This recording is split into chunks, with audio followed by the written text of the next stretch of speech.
Sorry. So yeah, just leave it like so, kind of like facing the front, so we all can see it. Or I can see it. The camera can see it, kind of. Do you want me to Birthday boy's got it. Does everybody have one? We answer as one. Okay. Jake, would you like to participate or not participate? No, it's up to you. There, or you can sit in. Yeah, he can participate up there. Okay. Okay. So I am going to explain just a little bit about what our focus group is. Yeah, please take some ice cream. Tim, would you like some ice cream in a brownie? Maybe in a little bit. Okay. I think I'm going to sit over here actually, so I'm like closer to you guys. So just to explain, most of you hopefully know why we're here and like what we're talking about, but our goal of the focus group is to understand, so our health group can understand more about the attitudes, experiences, behaviors, and perceptions of high-risk drinking in Ball State students. We're not here to discuss like, whether you should or shouldn't be drinking. Like that's all personal choice, and we're not here to like teach you guys about what is appropriate drinking or what's not, and anything. No teaching will be going on here. We just really want to gain more understanding about your guys' thoughts on the subject.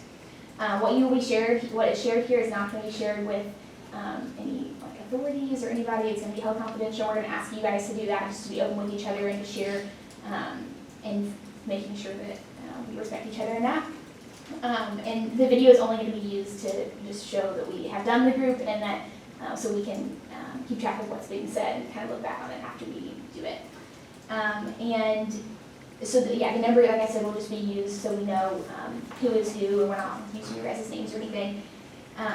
And then, like I mentioned, please be respectful in your comments, your expressions, your facial expressions, and all that, so that we all can share openly and not be afraid to answer the questions thoroughly. And saying that, please do answer the questions as best you can, or as much as you're comfortable with.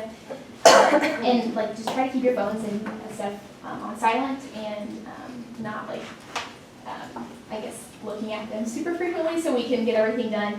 And we just appreciate you guys being here. It's helped us a lot, and is obviously helping us do what we need to do. So we are going to go ahead and pass out a questionnaire, just for you guys to fill out. It really shouldn't take more than a minute or so, but go ahead and take one and then pass it around. We also have some pens if you didn't bring one or need one.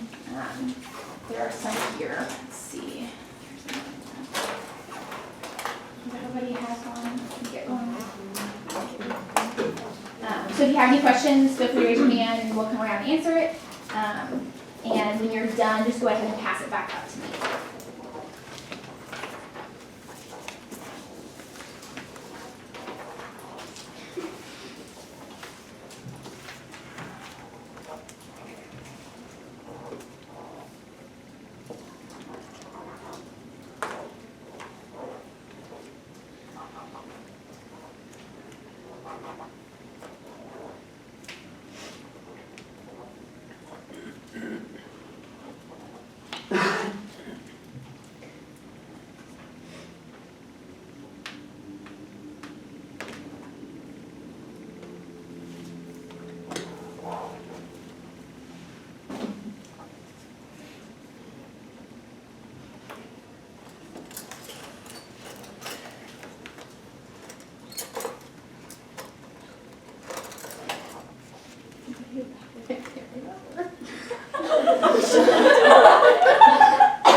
It's hard to quantify.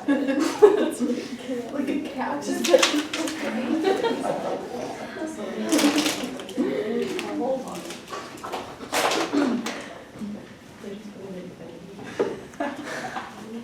The weekend, so the past 2 weeks, it would have been last weekend, the weekend before, the weekend before.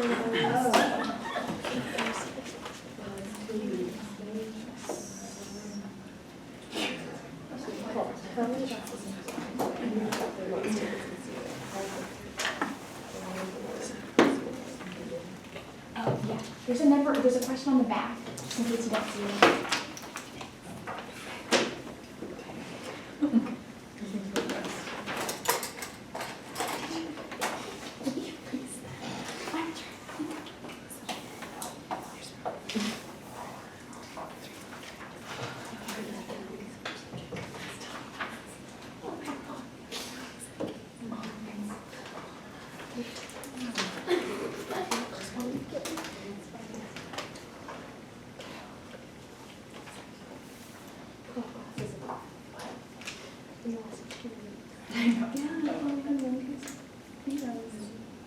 once you're done, you can go ahead and pass this over here.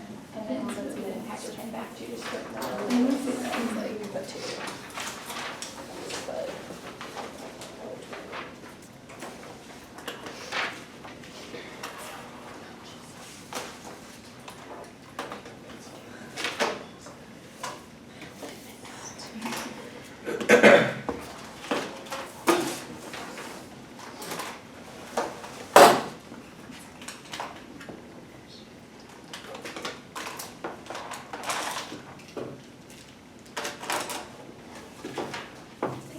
Thank you. Okay, now we're gonna do a short activities in the video. So some of you have red cups. If you don't have one, go ahead and take one and make sure everybody has a red cup. And then after everybody has a cup, well, you can take a permanent marker. Both sides. And go ahead and draw on the cup what you think or what you know is an equivalent for one drink of beer, wine, and then hard liquor. And if you can, even write the number of ounces that would be in that amount.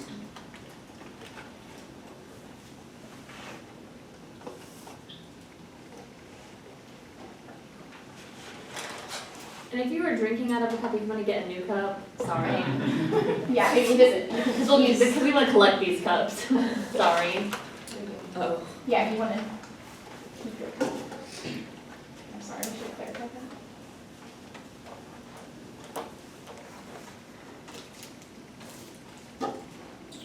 And you can estimate if you need to, if you don't know, you can kind of guesstimate how many ounces are in there.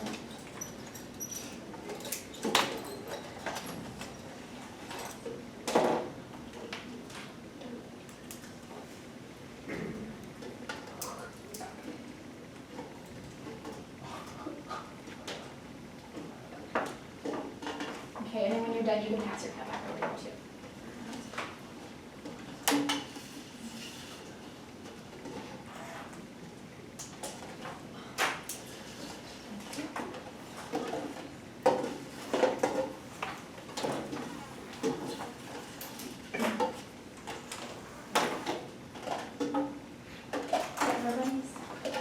Okay.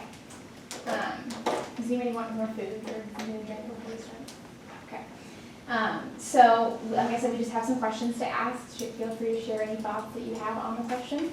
Our first question is, how would you personally define high-risk drinking? drinking till you black out or start puking or make questionable choices. Can you guys state your number before you speak? Sorry. That was number 9. Yeah, so go ahead and just say what your number is before you start speaking. You don't have to raise your hand or anything. Does everybody agree with that? Does anybody disagree? Does anybody have any other additional definition they would add to that? No, PFW, they said it was maybe more than 2 drinks an hour. Okay. She's number 2. Number 8, I'd say doing it illegally is high risk as well. Okay. In the legal areas or underage. Number 9, drinking and driving is high risk drinking also.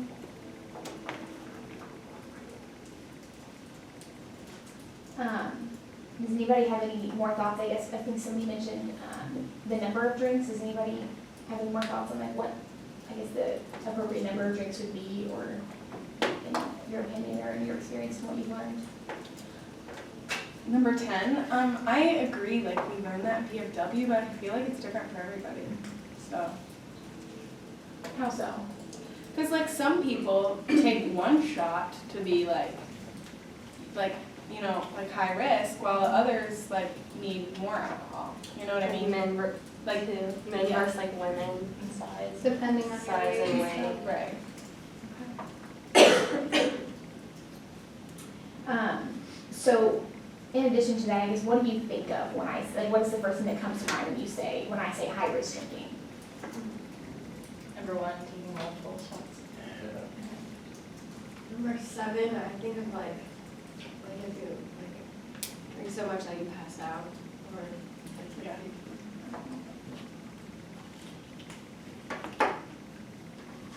I just think, number 10, I just think like making any like harmful decisions that would like risk your health or someone else's or, that's what I think. Okay. It's interesting that you mentioned somebody else's health too. Yeah. So, thinking on a broader scale, how do you feel like high-risk drinking is an issue at Ball State on our campus and obviously off campus as well? And Everywhere it is. okay. I think at every like college, everybody's doing that. So what makes it an issue? Like what is, when we say, is it an issue? And you agree that it is everywhere, so why is it an issue? What are the problems or the consequences that come from that? Number 9, just people making bad choices when they do it. Can you, I guess, so what are some of those bad choices? Like what? I guess it wouldn't be what are bad you- choices, what would but you just say then? drinking way more than you are, and then like not being able to comprehend things, maybe like picking fights or something. I feel like I see a lot of guys picking fights. They aren't really in the right state of mind. I mean, I don't think, if you're 21, I don't think it's an issue unless you're like belligerent drunk. Number 8, I would say, to go off that, being belligerent is one of those bad, when it becomes high risk and a bad choice, but I don't necessarily say it's an issue at Ball State. Okay. I don't think we're running rampant with high risk drinking.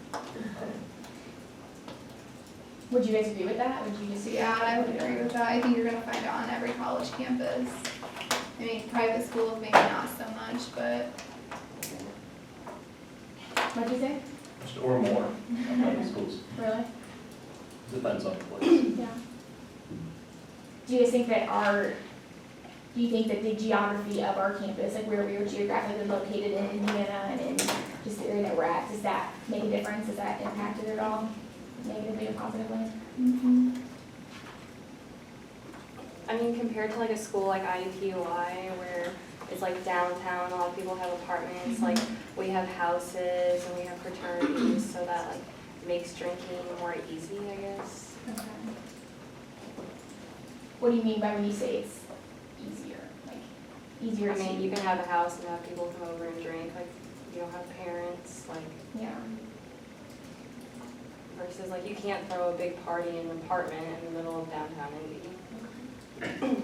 So a lot of like commuter colleges don't have like a lot of like drinking problems, I guess. Number 6, I feel like our campus housing area is really close too.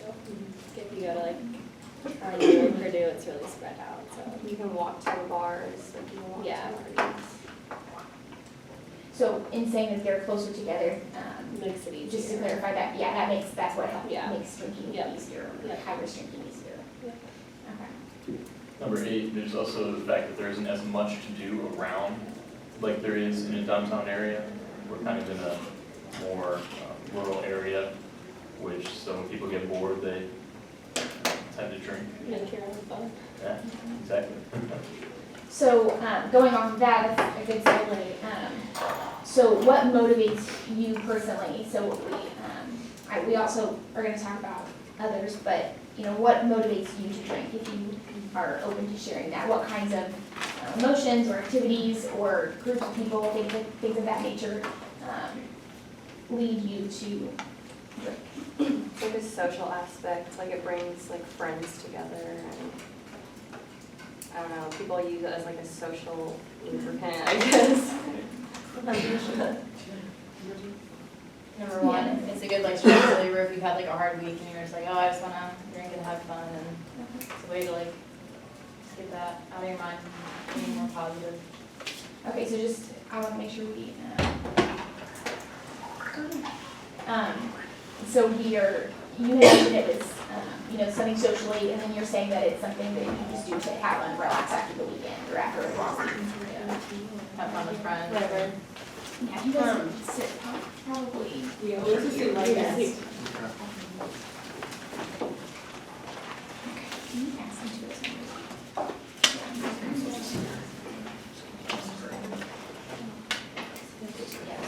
Okay, so any other motivations, the question we just asked for, if you guys can swap is, just what motivates you to drink alcohol? Number 7, I think I kind of like look forward to it as like on Thursdays, like I don't have class on Fridays, and I'm like, can't wait to get drunk. Like, Number 9, it's just a good way to escape reality and not like have to worry about anything permanent. Like you don't have to worry about classes, you don't have to worry about tests. You just like get to be goofy for a couple nights, like hang out with your friends that you've been able to spend time with, and just get away from reality. Number 5, going off that with the goofy part, it takes away a lot of anxiety. And so it's like liquid courage, literally. Yeah. You can do it. You can go talk to whoever you want to without feeling any kind of remorse or fear, apprehension. Number 10, I think I do because it's like everyone else is, so I'm like, all right, join in. So Okay. it's like peer pressure, but not in a like negative way. Like they're not like they're not pushing you to literally, do it. You just but- want to do it too. But It's just, yeah, so- everybody's doing it, so Yeah, so it's just like a social norm, Yeah. like everyone Yeah. else is doing it, so, yeah. And I think it kind of goes along with what you were Yeah. saying, it's just. And number 1 too, just like an instant like good, it's in a good mood. Number 8, is this motivating us to higher drinking or just drinking in general? This is just drinking in general, so when you, yeah, Sometimes I'll be sitting down watching football and beer is something that tastes really good. So just like when I would have like a Mountain Dew when I was a kid, now I'm just gonna have a beer because I found that's something I really enjoy. So it's not always to get drunk for me. Sometimes it is, of course, but sometimes it's just have one or two here and there. And does anybody, I'm sorry. No, you can finish, yeah. So I guess more maybe on the emotional side, it seems like you guys had mentioned after like a stressful week, so it takes a lot of stress, anxiety away. Is there any other emotions, I guess, that would drive you to drink more than others? Yeah. Say, I do it to celebrate. Like I know, when my organization, when we go to compete, if we did really well, we all drink a lot to celebrate the big win or whatever, so Okay. Can I ask what organization you're in? AAF, Okay. sorry. No, no. American Advertising Federation? Okay. We just, so, yeah, for those, for you guys who walked in, this is being videotaped for our class, but nobody's, like, the information is confidential, it's not gonna be shared with anybody else. Just to have proof that we've done, yeah, it's fine, it's just. So, is anybody, and then going along with that, does anybody have any other, I guess if you're willing to share any other organizations like that, would you agree or disagree that your organization maybe facilitates more of that activity or less of that activity? Does it positively or negatively impact your drinking habits? Number 8, I'm in insurance and risk management, actuarial science, professional fraternity. We were at a leadership conference in Columbus, and both nights, everyone just went nuts. People who could go to the bars could. At one point, we had 30 people in a hotel room, just all drinking and meeting each other, and that seems to be a stigma of the insurance industry, and it's Advertising as well. yeah, it's a social Okay. I social think social lifestyle. norm, yeah. Social norm, yeah. Yes. Number 5, I'm in a fraternity, so that by far is such an easy venue to have a place, a haven to drink. Not even just in the organization's house, but friends' houses. You get to meet more people, you can go to their houses. And then I'm a poli-sci major, so a lot of that social networking kind of deal influences drinking. Okay. So we've already kind of hit on some of them. The next one was we were going to ask, what do you believe drives other people to drink alcohol? And I would assume that those are similar to your guys' reasons of why you guys have already explained. But why? I guess what is your reaction to either your own high-risk drinking habits or your friends? So I guess these are questions that kind of blend like the previous ones. So how would you react either during or after if you yourself are engaging in high-risk drinking or somebody your friends are engaging in that activity? Number 9, like the morning after kind of waking up. I mean, alcohol is a depressant, so you kind of feel like, wow, did I really do that last night? Like that wasn't the best decisions. And then it might not have been that big of a deal. Like you might be overthinking it. Usually I feel like I'm overthinking it, and you're just like, you kind of just have to deal with that for like the next couple hours or a day or so about like what you did, and you kind of feel bad about it. I know, when, I've been with a group and we drank heavily, there's a lot of swapping stories and kind of poking fun at what other people did while they were completely wasted. Just kind of swapping the stories and whether or not you remember it. And for most people, I know for some of my friends, the less they remember, the better time they think they had, so. Number 8, I had a friend on kind of the negative aspect who would, random nights of the week, would aim to black out because he couldn't handle certain pressures of school and not liking his major and whatnot. And not a good ending, so it's kind of scary in that aspect. And you wonder if you should be the one to reach out always, if you're gonna, you don't want to be that burden. It's kind of hard to gauge how bad a situation actually is sometimes.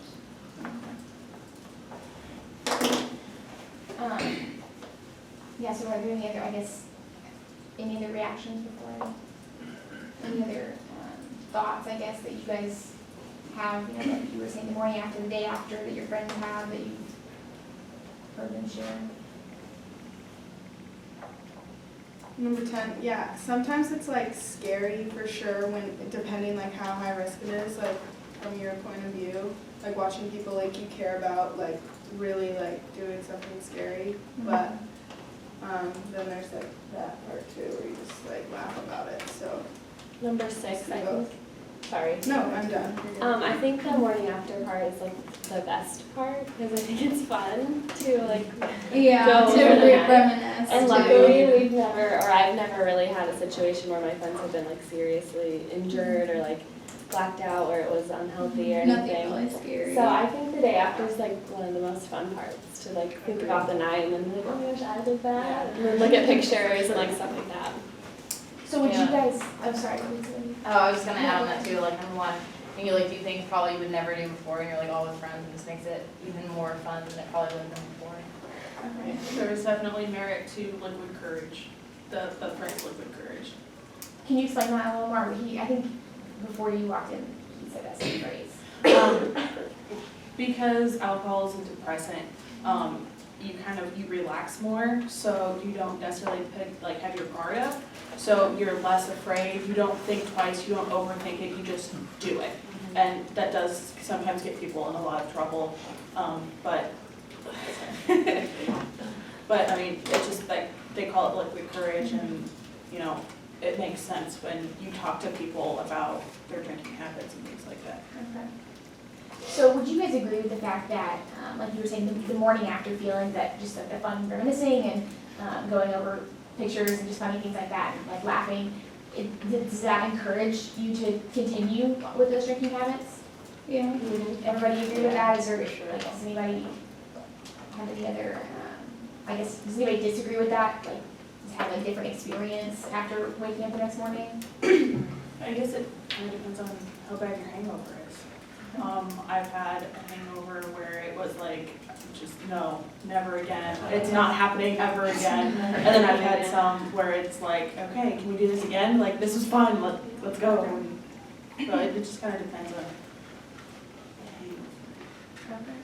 Number 8, I know there's some people who decide not to drink. Sometimes that stems from family issues or some sort of event that has desensitized them to drinking. But from my view, people who do drink occasionally or however often don't often or rarely see a need to stop. Nothing really truly terrible happens.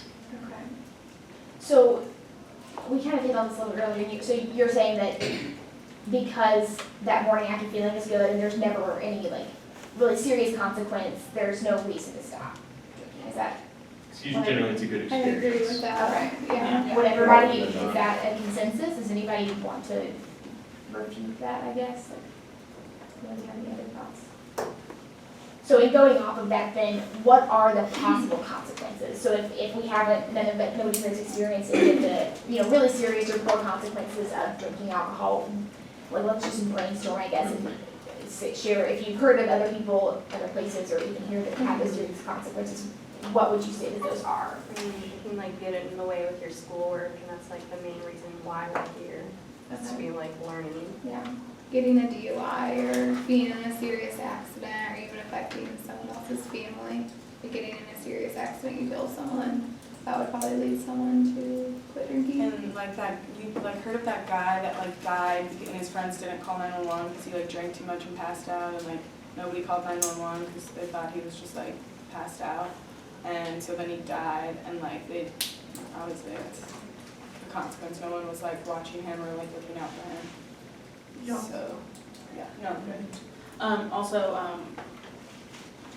Like alcoholism, sometimes that can stem, like, there is a genetic portion to it, but sometimes that can stem from drinking too much, too often, and it becomes a habit, so that can be a negative effect, especially if you're the child of an alcoholic parent. And wanting to get in the way of like real priorities, and other things we need to focus on. So to kind of summarize everybody, so we talked about DUI, bad accidents, alcoholism, and then you guys have both mentioned getting away with school and then other priorities. Is there anything else that anybody has to add? Number 6, it's not really healthy for you. In what ways can you? A lot of drinks have like a lot of calories and stuff like that. So, like, number 9, I get what she's saying, like, people trying to lose weight, and that's a huge, like, especially beer, it's gonna cause you to lose a lot of weight, gain a lot of weight, so people might not be happy with their appearance, so they may It's just not best decide for them not to here. drink, Yeah, just- especially if they have health concerns too. Or just Heart like any problems. organ, like really, it's Like like our our bodies bodies. really aren't meant to like process Yeah. that high content of like alcohol. Yeah. Like, if someone's in liver failure, they're obviously probably gonna have to quit drinking. Yeah.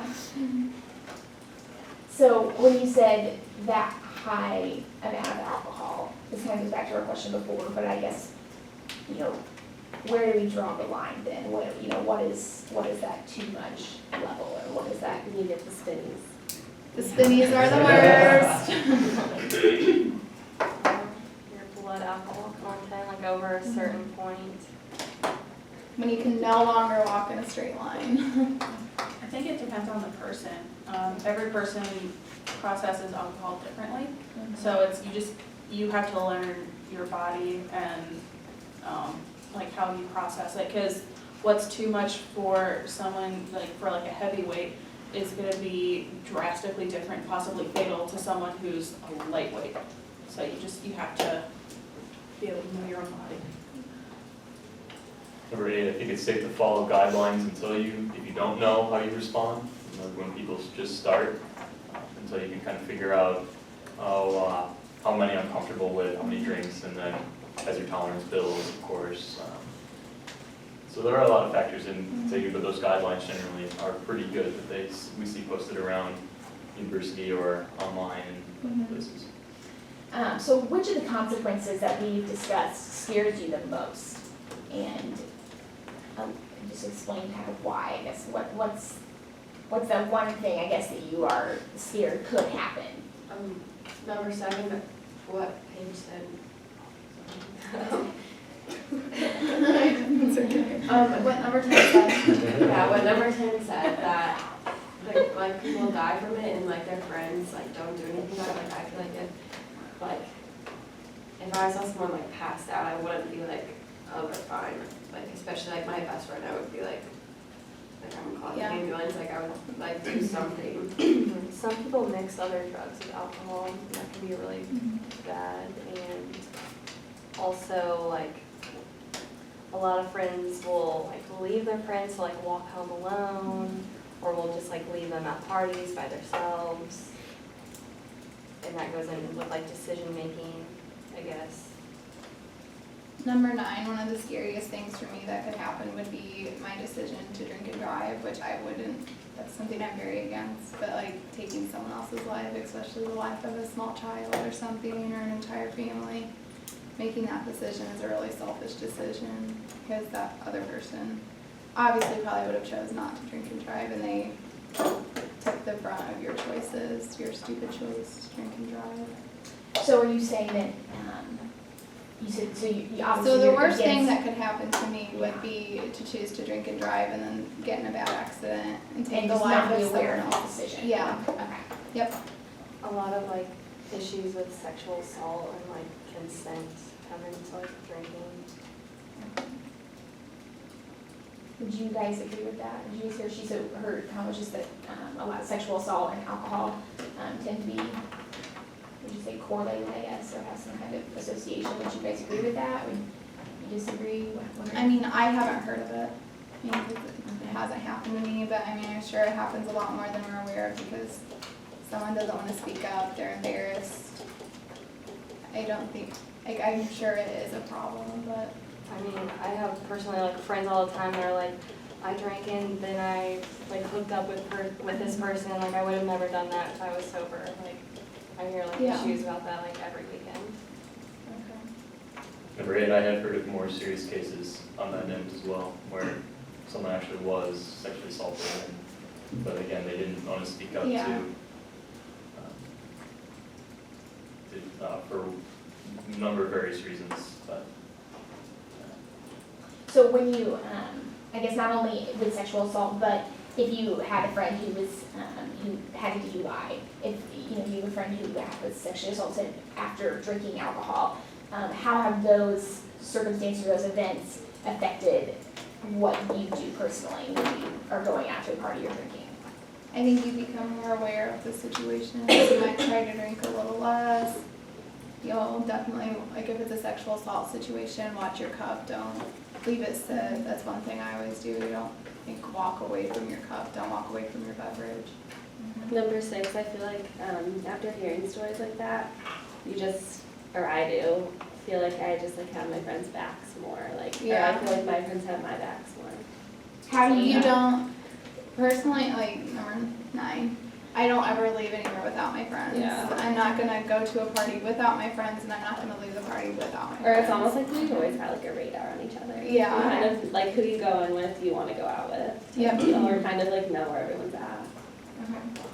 Number 8, after one of my friends drank too much and got arrested and went to the hospital, he's completely stopped drinking. But I've become more aware of how I drink in relation to my emotions.